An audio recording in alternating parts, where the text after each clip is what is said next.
And this episode of New Zealand is actually particular fun. But first, let me go to the graphics department to explain. Okay, today, this is going to be another fancy one. Going from Queenstown into the Fiordland National Park. This is the largest national park in New Zealand. And you'll see here, there's a whole lot to see.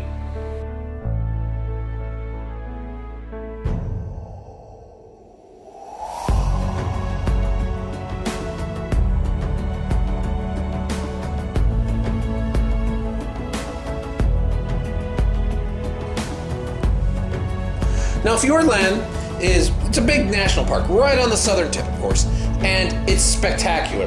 It's got fjords and inlets, which are misnamed apparently, all over the place, and as you go along, there's an interesting way you can definitely see a lot of it. And here it is now.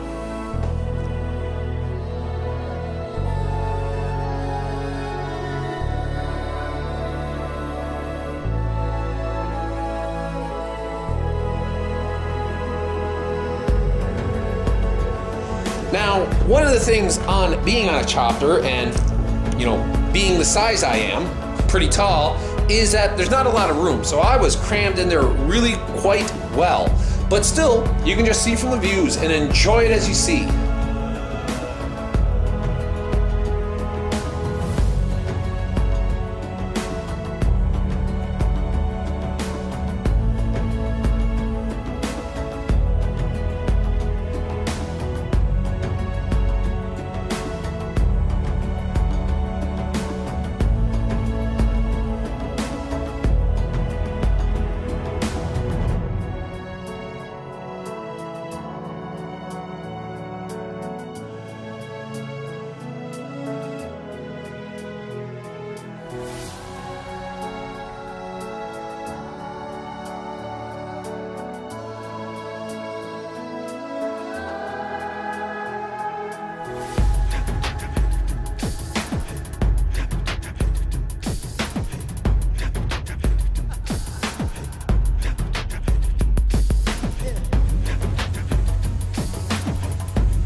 Now, going along and seeing, kind of skimming around the mountaintops, there was quite a bit of fog in the area, or clouds, I guess you would call them here. But that was the fun part, because eventually we got to the point where we could land on a glacier, and we headed straight up there, and that's where we stopped. That's where we landed, and got a few moments to actually enjoy just standing on a glacier, looking out.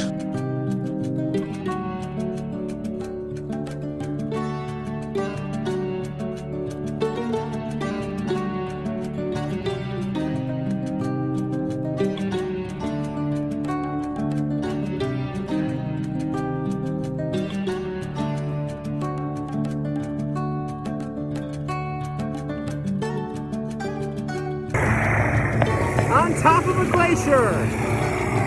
Look at what all you can see.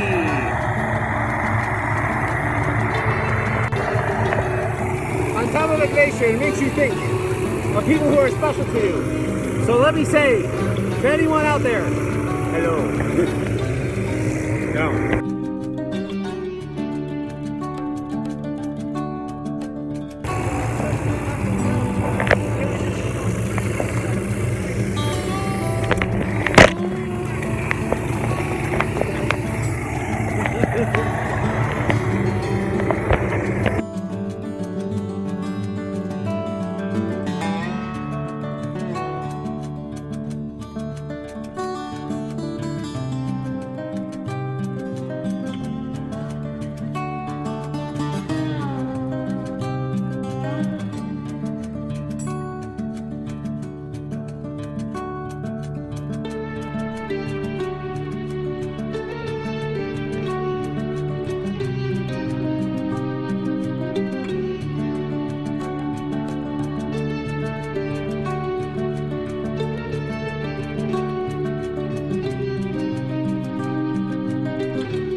helicopter rides aren't actually for everyone, and they're kind of an acquired taste, and they can be difficult if you're claustrophobic or whatnot. But hey, if you can bug up the spirit and actually jump in, maybe dash a couple Valium and just hit record on your camera so that you can kind of remember that you were there. It's definitely worthwhile to just kind of get the notoriety and see how it is. You can really kind of feel, because unlike a plane, kind of wind shear works a little differently. And I would really recommend to anybody try it.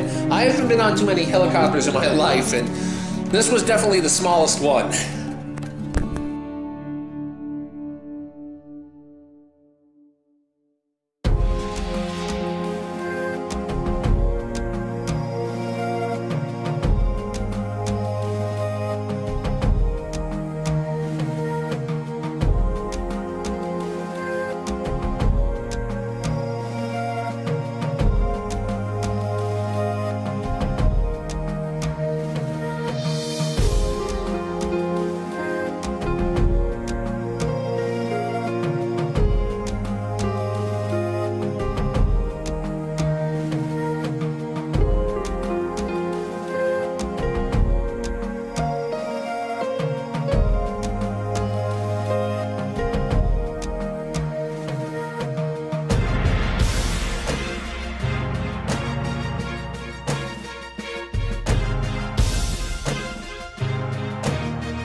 Eventually we got surrounded by the clouds, and we took off from there and headed on out. Again, you get to see these gorgeous views and head down and head through the valley to the next destination.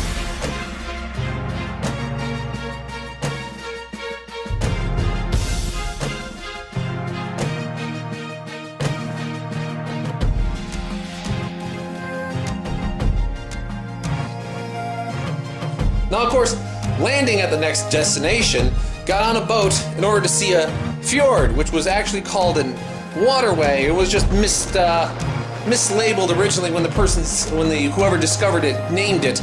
And well, once it's named, apparently you can never change anything, because that would involve changing all the maps, I guess.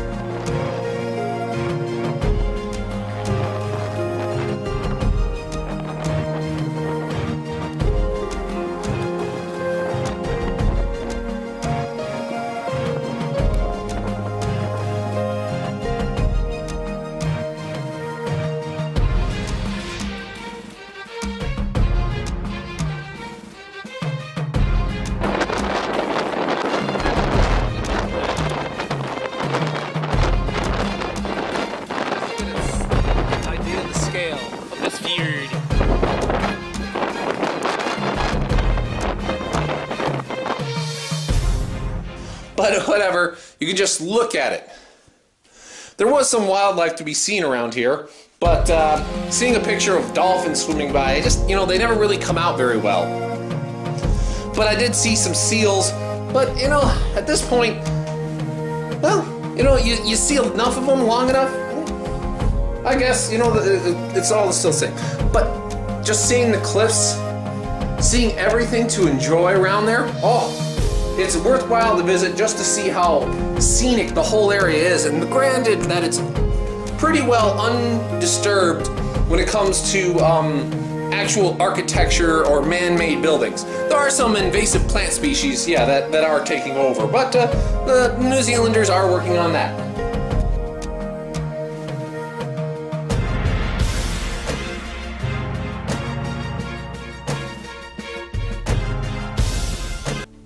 But one of the fun things is just going into the waterfall.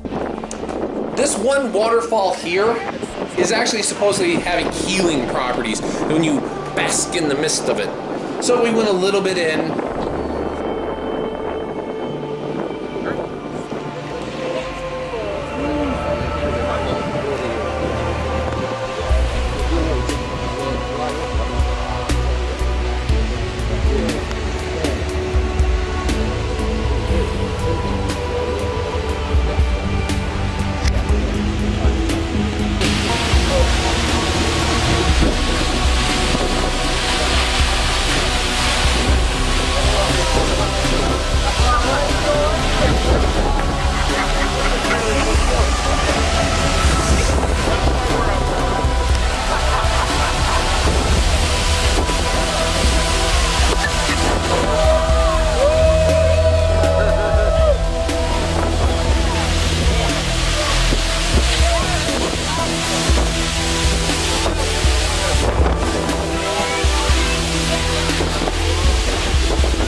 and came a little bit out.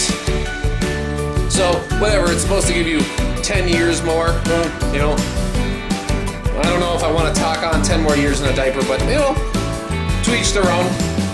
But the finishing off, we got to see one of New Zealand's native birds, which is unique to it, which is this, I forget what it's called, but it's a nice little bird, which is kind of going flightless, and it was a great kind of bon voyage to actually being in Fiordland, which you must visit, and it is just one of the best, I think it is a World Heritage National Park site, so it is definitely worth a visit if you can make the time to get to New Zealand.